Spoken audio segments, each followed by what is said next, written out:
The grid dies tomorrow. Truck stop. Shelves empty. What's in your stockpile? Rice? Beans? Ammo? Rookie list. Here's what experienced preppers know that beginners don't. Starvation won't break you. Your body can handle weeks without food. What destroys most survivors is appetite fatigue. The psychological collapse from eating the same gray slop until your will to live drains out through your taste buds. That's when you die. Not physically, mentally. I've built a different stockpile. Items I hide. Not because they're illegal, because they're force multipliers for morale and health. If my neighbors knew what these things actually do, they'd be kicking down my door. 11 items, none of them standard, all of them game changers. And number 1, it might become the currency of the new world. Let's start at the bottom. Item 11, the pressure bomb you can eat. Popcorn kernels. Already laughing? Good. Keep laughing while I explain why this movie snack has the highest volume to storage ratio of any food in existence. 1 cup of kernels becomes 8 cups of hot, fluffy food. A 5-gallon bucket feeds a family for months. Try achieving that ratio with rice or beans. Impossible. Here's the science.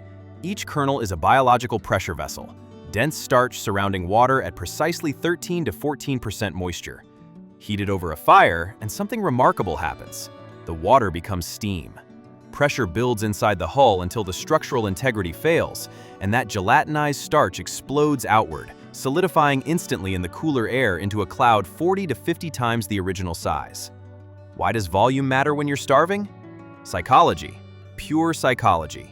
Your lizard brain, the ancient survival mechanism screaming since the power went out, sees a massive bowl of hot food and finally stops panicking. Your eyes register abundance. Your stomach perceives fullness. The calorie count is modest, sure, but the mental reset is priceless. You feel fed. You feel normal. And here's the backup plan. When your flour runs out, and it will, grind those unpopped kernels into cornmeal. Suddenly you've got the base for bread, porridge, Johnny cakes. Versatility from a snack food. Stockpile protocol, 10 pounds per person minimum. Store in Mylar bags with oxygen absorbers. Moisture content must stay locked at 13 to 14%. Too dry and the pressure can't build. Too wet and you're growing mold. Sealed properly, popcorn outlasts you by decades. While everyone else chokes down their sad, flavorless rations in silence, you'll be sitting by the fire with a massive bowl of hot, crunchy comfort food. But comfort food means nothing if you're dead from dehydration. And in a grid-down world, dehydration kills faster than bullets, faster than starvation. Which brings us to something that sounds completely insane until you understand the chemistry. Item 10, the hospital in a packet. Jell-O powder. Your grandmother's church potluck dessert is my secret medical supply. Before you click away thinking I've lost my mind, hear me out. When society collapses, what actually kills people? Not raiders, not radiation. Dysentery, stomach flu, norovirus. The endless gastrointestinal nightmares from drinking questionable water and eating poorly preserved food. Here's the brutal math. When you can't keep fluids down, when everything you drink comes right back up, dehydration sets in within hours. Your blood thickens, your kidneys struggle, your brain stops working properly right when you need it most. And here's what most people don't understand. Plain water won't save you. When you're losing fluids through vomiting or diarrhea, you're hemorrhaging electrolytes, sodium, potassium, the chemical messengers keeping your heart in rhythm. Drink only water and you dilute what's left, making things worse. It's called hyponatremia, and it kills just as dead as dehydration. You need oral rehydration solution. Hospitals charge $50 for IV bags of the stuff. Or you can make it with Jell-O for pocket change. Look at what's actually in that powder. Sugar, gelatin. Mix it with water and add a pinch of salt. What you've created mimics medical-grade electrolyte solutions. Sugar and sodium work through co-transport, helping intestines absorb water even when everything else fails. But the gelatin does something else entirely. Gelatin is made from collagen. When digested, it breaks down into amino acids, particularly glycine. Glycine helps repair the gut lining. Medicine for your damaged intestines, wrapped in a packet costing 75 cents. The flavor matters too. When you're sick, scared, watching the world fall apart while your body fails, something tasting like strawberry is a psychological anchor. Reminds you of birthday parties. Gives you something small to look forward to. Stockpile protocol. 15 boxes minimum. Vacuum seal the powder. Humidity turns it into concrete. Kept dry, shelf life exceeds 15 years. While others die of dehydration because they don't understand basic chemistry, you're saving lives with a dessert. Speaking of saving lives, there's an item you throw away every single day that could prevent your skeleton from dissolving. Item 9. The garbage treasure. Eggshells. Every morning, across millions of kitchens, people crack eggs and toss the shells into the trash without a second thought. They're throwing away medicine, discarding something pharmacies charge real money for. Eggshells are 95% calcium carbonate, the exact same compound found in pharmacy supplements. Not similar, chemically identical. Molecule for molecule, the same stuff.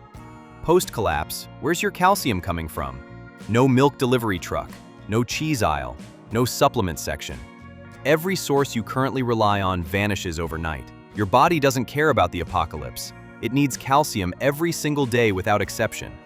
Calcium keeps muscles contracting, keeps nerves firing, keeps blood clotting when you cut yourself, keeps your heart beating in rhythm. Here's the terrifying part. Without dietary calcium, your body starts mining its only reserve, your bones and teeth. Your skeleton literally dissolves itself to keep your heart functioning. Short-term, this works. Long-term, you become brittle.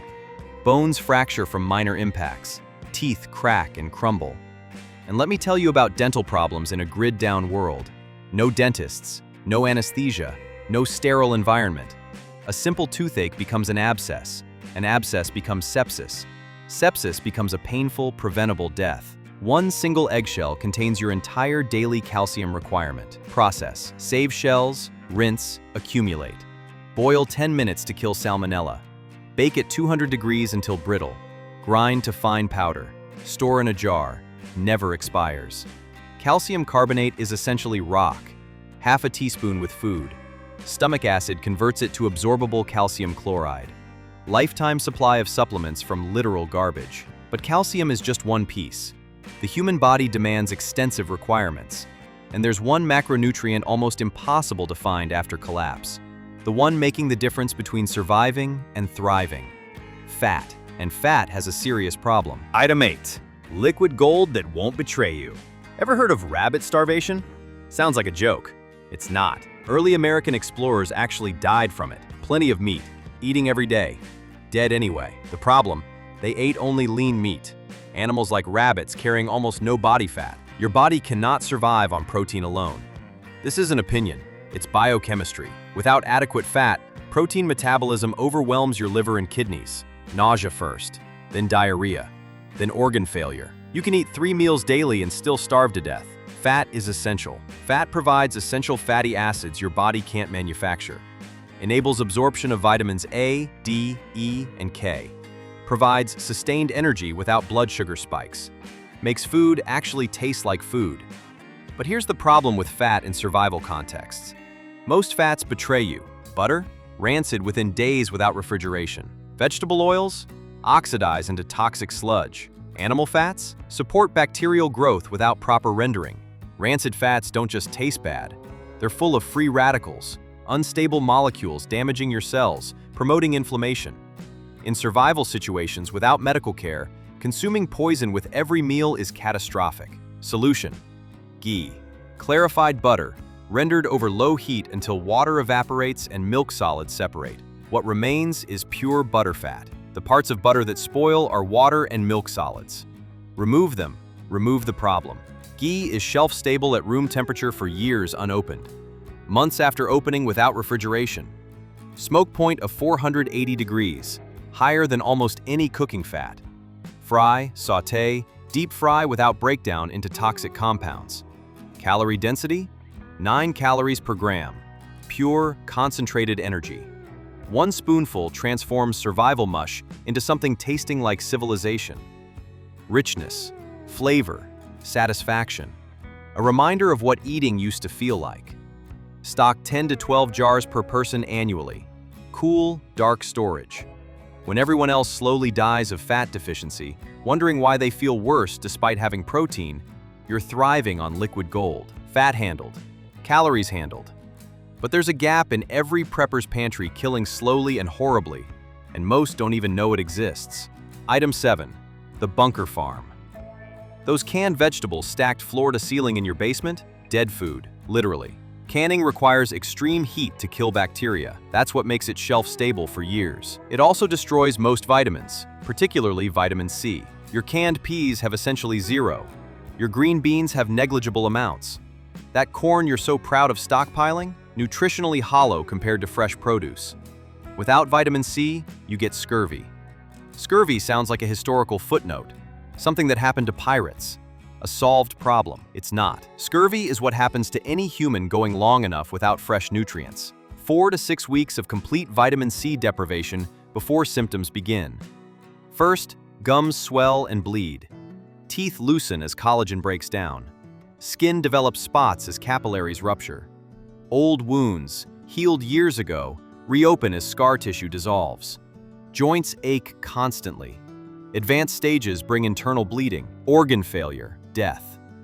In a grid-down scenario, scurvy will kill more people than violence. How do you grow fresh vegetables without soil, sunlight, or electricity? Sprouting seeds, alfalfa, broccoli, radish, mung beans. In dry form, nutrients are locked dormant. Add water, and enzymes activate. The seed wakes up. Vitamin C content doesn't just increase, it explodes by a factor of 20 to 30. A small handful of sprouts contains more vitamin C than a glass of orange juice. Living, fresh, crunchy vegetables created from almost nothing. You don't need soil, don't need sunlight, don't need fertilizer. Only seeds, water, and a container with drainage. Grow sprouts in a dark bunker. Grow them in a closet. Grow them during nuclear winter when nothing else survives outside. Process. Soak seeds overnight. Drain. Rinse twice daily. 3 to 5 days later, fresh vegetables ready to eat. Stockpile protocol. 2 to 3 kilograms of mixed sprouting seeds. Enough for fresh greens for a year. Store cool and dry in airtight containers. They're tiny, lightweight. The difference between getting scurvy and staying healthy. But nutrition only matters if your brain functions well enough to make good decisions. There's a legal drug meaning the difference between sharp thinking and fatal mistakes. Item 6. The 20-year stimulant. Coffee isn't a luxury, it's a performance-enhancing drug society normalized because it tastes good. Caffeine improves alertness, reaction time, cognitive function, memory recall, physical endurance by reducing perceived exertion, makes hard tasks feel easier, long tasks feel shorter. In survival situations where every decision matters, being sharper and faster isn't optional. It's a measurable advantage keeping you alive when others make exhaustion-induced errors. Problem: roasted coffee goes stale. Fast. Those beans in your pantry? They're oxidizing right now. Oils on roasted beans break down, turning rancid and bitter. Within 6 months, noticeably degraded. Within a year, basically worthless. In long-term collapse, your coffee supply fails first. Unless you know the trick. Green coffee beans. Harvested beans aren't brown. They're green, hard as rocks, smelling like grass. In this raw state, oils inside remain protected within cell walls. Nothing oxidizing. Nothing degrading. Nothing going stale. Properly stored in airtight containers, green beans last 20 years, maybe longer. When you need that cognitive edge, and you will, roast them fresh on demand. Put green beans in a dry pan, medium heat, stir constantly. Within 10 minutes, they crack and pop like tiny fireworks, transforming from green to brown. Pull off heat when they reach your preferred color. Freshest coffee on the planet. And here's a bonus most people don't consider: the smell. Roasting coffee fills your space with warm, rich aroma. The smell of normal life. Lazy Sunday mornings. Civilization. In a world smelling like smoke and sweat and fear, that coffee aroma is a psychological reset for your entire group. 20 pounds minimum. Airtight containers. Cool, dark storage. In post-collapse barter economy, fresh roasted coffee commands higher prices than silver. Everyone wants it. Nobody else has it. But coffee handles your brain. The next item handles everything else. And I mean everything. Item 5. The legal white powder baking soda, sodium bicarbonate, that boring white powder absorbing refrigerator odor since the previous administration. If you only see this as a baking ingredient, you're catastrophically underestimating one of the most versatile chemicals available. Baking soda is the Swiss Army knife of the chemical world. pH neutralizer. Half a teaspoon in water neutralizes stomach acid. Heartburn, acid reflux, digestive distress, handled for pennies. Dentist replacement. Mildly abrasive for cleaning teeth. Alkaline enough to neutralize cavity-causing acids. Not pleasant. Functional. In a world without dentists, functionality matters more than flavor. Cleaning agent, blood, grease, grime, baking soda paste cuts through everything. Functional gear, wearable clothes, livable spaces, fire suppression, grease fire in your makeshift kitchen. Never throw water, that makes it worse. Throw baking soda. Heat decomposes it into carbon dioxide, smothering flames. Soap production. Mix with fats for crude but effective soap. Hygiene prevents disease. Disease kills more survivors than combat. Deodorizer. Treats body odor, keeps shelters livable, neutralizes waste disposal smells. Stock 30 pounds in airtight buckets. Remove from cardboard immediately. It absorbs moisture and odors. Sealed containers preserve chemical activity indefinitely. You'll reach for this powder 100 times for 100 reasons. Now, everything so far assumes you're thinking clearly. But what happens when your brain crashes at the worst possible moment? Item 4. The pocket-sized brain reboot. This one doesn't go in the pantry. It goes on your body, in your pocket, your vest. Somewhere you reach in 3 seconds without thinking. Hard candy. Your brain consumes 20% of your calories. It runs exclusively on glucose. Unlike muscles burning fat for fuel, your brain demands glucose constantly. When blood sugar drops too low, your brain malfunctions. This is hypoglycemia, happening faster than most people realize. Skip a couple meals. Perform hard physical labor. Experience sustained high stress. Combine any two factors. Blood sugar can crash within hours. Symptoms: shaking hands, blurred vision, mental confusion, poor judgment, physical weakness, loss of coordination. Severe cases bring unconsciousness. In survival situations, any single symptom can kill you. Can't shoot accurately with shaking hands, can't navigate with blurred vision, can't make life or death decisions with a foggy brain. Hard candy is pure sucrose, dissolves in your mouth, absorbs directly through mucous membranes into bloodstream, bypassing digestion entirely. No waiting for stomach processing. Within 2 to 3 minutes, blood sugar stabilizes, hands stop shaking, vision clears, thoughts become coherent. You function again. This is why paramedics carry glucose tablets. Same principle, fancier packaging. Secondary use, psychological first aid. Trauma and shock trap people in fight or flight, unable to process information, unable to make rational decisions, disconnected from the present.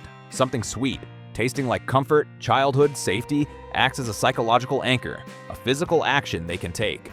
A taste activating positive memories, a signal that maybe immediate danger has passed. Stock 10 pounds. Keep wrappers intact. Store cool and dry to prevent melting into useless sticky mass. Carry some on your body, always, no exceptions. Your brain is your most important survival tool. Never let it run on empty. But what about food sources you don't need to stockpile at all? Resources sitting everywhere, in plain sight, completely ignored? Item 3. The free calories nobody wants, you walk past them every autumn. Parks, sidewalks, suburban yards, scattered across trails and tumbling down hillsides. Acorns. Most people see squirrel food. Gutter debris. Nuisance objects crunching underfoot. Those people will starve, surrounded by abundance. Acorns are among the most plentiful caloric resources in temperate climates worldwide. A single mature oak produces thousands annually. Some estimates put productive trees at tens of thousands. Urban and suburban environments have oaks everywhere. Free food literally carpets the ground each fall. Rich in carbohydrates and healthy fats with decent protein, nutritionally similar to wheat or oats. Indigenous peoples across continents relied on acorns as dietary staple for millennia, so why doesn't everyone eat them? Tannins. Tannic acid makes raw acorns incredibly bitter. So bitter your mouth rebels against swallowing. More importantly, in significant quantities, tannins damage kidneys. You cannot eat them raw like trail mix. But here's the crucial thing. Tannins are water-soluble. Soak crushed acorns in water and tannins leach into the liquid. Change water periodically as it turns brown. Eventually, what remains is sweet, nutty, completely safe to eat. Process. Collect acorns in fall after they drop. Dry thoroughly. Remove shells and caps. Crush or grind nut meat. Soak in water for hours or days, changing water when it browns. When water stays clear and bitterness disappears, you're done. What you have is acorn meal. Dry further and grind into flour. Cook into porridge. Add to soups and stews. Versatile, nutritious, free. This is nature's backup plan. When your stockpiled wheat runs out, when your rice is gone, when grocery stores are looted to bare shelves, oak trees still stand, still produce, still drop free food on the ground. Still ignored by everyone who doesn't know the secret. Learn to identify oak trees now. Practice the leaching process before you need it. Develop the skill while failure has no consequences. The person feeding themselves from the forest survives when everyone else's supplies run out. Speaking of things you'll need in serious quantities, there's a mineral so critical that running out means death within weeks. Item 2. The mineral you can't live without: those tiny shaker bottles of table salt. Completely inadequate, almost useless for serious survival. A few ounces in a cardboard cylinder is designed for lightly seasoning a single meal. That's not what you need. You need pounds. Industrial quantities. First, and most obviously, food preservation. Hunt a deer in a world without refrigeration, and you have an immediate problem. That meat rots within days. All those calories, protein, precious fat, spoiled and wasted, feeding bacteria instead of your family, unless you preserve it. Salt draws moisture from tissue through osmosis, creates an environment where bacteria cannot survive. This isn't modern technology. Humans kept meat edible this way for thousands of years before electricity. But curing a whole deer requires pounds, not tablespoons. If your entire salt supply is a few tiny shakers, you preserve a tiny fraction. The rest rots while you watch. Second, electrolytes. Sodium chloride is the primary electrolyte for nerve function. Nerves communicate through electrical signals requiring sodium ions moving across cell membranes. Without adequate sodium, your nervous system misfires. Symptoms progress from annoying to fatal. Muscle cramps, mental confusion, generalized weakness, eventually cardiac arrhythmia. Your heart is a muscle controlled by electrical signals needing sodium for proper rhythm. Hard physical labor in hot conditions, and in a post-grid world you will work hard, means losing sodium through sweat. Significant amounts. Without replacement, you die. Not eventually. Relatively quickly. Solution: feed stores. 50-pound salt blocks meant for horses and cattle. Pure sodium chloride. Incredibly cheap. Chip off what you need. Yes, they're marketed for animals. No, there's no chemical difference. Salt is salt. Sodium chloride is sodium chloride. The only distinction is packaging and markup. Stock 2 blocks, 100 pounds total. Wrap in heavy plastic, preventing moisture absorption. Salt is hygroscopic, absorbs water from air.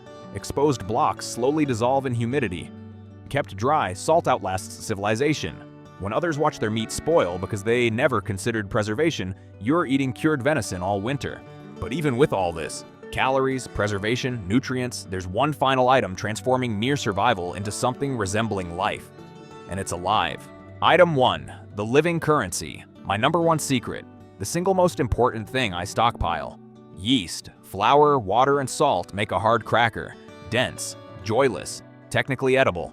Add yeast and you have bread. Soft bread. Rising bread. Bread smelling like heaven coming out of a makeshift oven.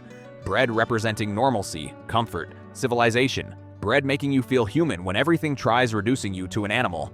But the biological potential of Saccharomyces cerevisiae extends far beyond baking. With oxygen, yeast consumes sugar and multiplies, producing carbon dioxide. This is leavening. Gas creates texture in dough. Without oxygen, yeast switches metabolic pathways, still consumes sugar, but produces ethanol instead of multiplying. This is fermentation, the process giving us wine, beer, spirits. In post-collapse world, alcohol isn't just recreational. Alcohol is disinfectant. Sterilize wounds, clean medical instruments, sanitize containers and food prep surfaces. Alcohol is solvent. Extract medicinal compounds from plants into tinctures. Herbal medicine becomes possible when you can concentrate active ingredients. Alcohol is fuel. In high concentrations, burns cleanly. Lamps, fire starting, emergency heating. Alcohol is painkiller.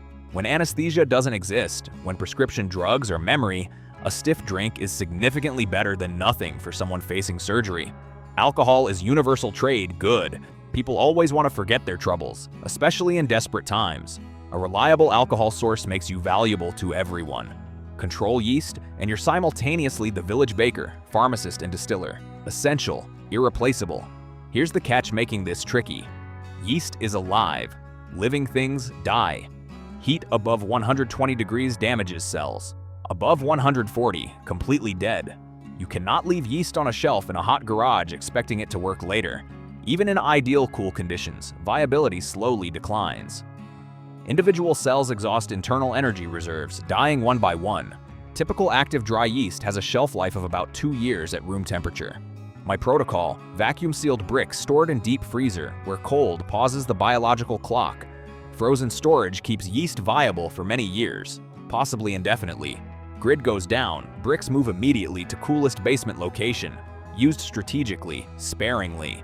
Portions saved creating sourdough starter cultures propagating more yeast indefinitely. Because here's the beautiful secret: yeast self-replicates. Given sugar, water, and time, it makes more of itself. A single packet, managed correctly, becomes infinite supply. The key is never using it all, always maintaining a living culture. Guard your yeast like treasure. Protect it from heat, contamination, people who don't understand its value. In the new world, yeast might literally become the currency that matters most. Reality check. Pause. 11 items, 11 force multipliers, 11 ways shifting odds in your favor. But nothing guarantees survival. Every solution is temporary. Every tool eventually fails. Every stockpile depletes. Collapse isn't a problem to solve. It's a condition to endure. Human desperation remains the ultimate wild card. Your neighbors, your community, strangers passing through, experiencing the same crisis. Scared, hungry, watching families suffer. Some remain decent throughout, some don't. Some surprise you with generosity, others surprise you with how quickly they abandon every moral principle they claimed. You cannot predict who breaks or when, cannot prepare for every human variable. All 11 items, perfectly stored, ideal quantities. You can still die from bad luck, bad timing, or bad people. What these items provide is resilience. More tools, more options, more flexibility, higher probability of bending instead of breaking when chaos arrives. That's all preparation can ever do. Shift percentages in your favor. Survivors aren't necessarily people with biggest stockpiles. They're the ones staying adaptable. Keeping learning, maintaining humanity while everything burns. Watching this video puts you ahead. You're thinking, preparing, not assuming civilization is permanent. That mindset outweighs any stockpile. Final punch: 11 items, none standard, all transformative. Popcorn for psychological volume. Jello for emergency rehydration. Eggshells for invisible supplements. Ghee for fat that won't betray you. Sprouting seeds for living vitamins. Green coffee for decades of focus. Baking soda for everything else. Hard candy for brain reboots. Acorns for free calories everyone ignores. Salt blocks for preservation and electrolytes. Yeast for bread, alcohol, and civilization itself. This isn't hoarding. It's understanding the chemistry of survival when safety nets vanish. While everyone else chokes down flavorless rations, watches their teeth fall out, slowly loses their minds from monotony, you're eating popcorn by the fire, drinking fresh roasted coffee, baking actual bread. That's not surviving. That's living. Maintaining humanity when everything conspires to strip it away. One warning: visibility creates vulnerability. The moment people discover what you have, what you understand, what you provide, you transform from neighbor into target. Knowledge is power. Visible knowledge is liability. Hide your treasures. Guard your secrets. Share wisely, strategically, or not at all. Adapt to whatever comes. Fight for what matters.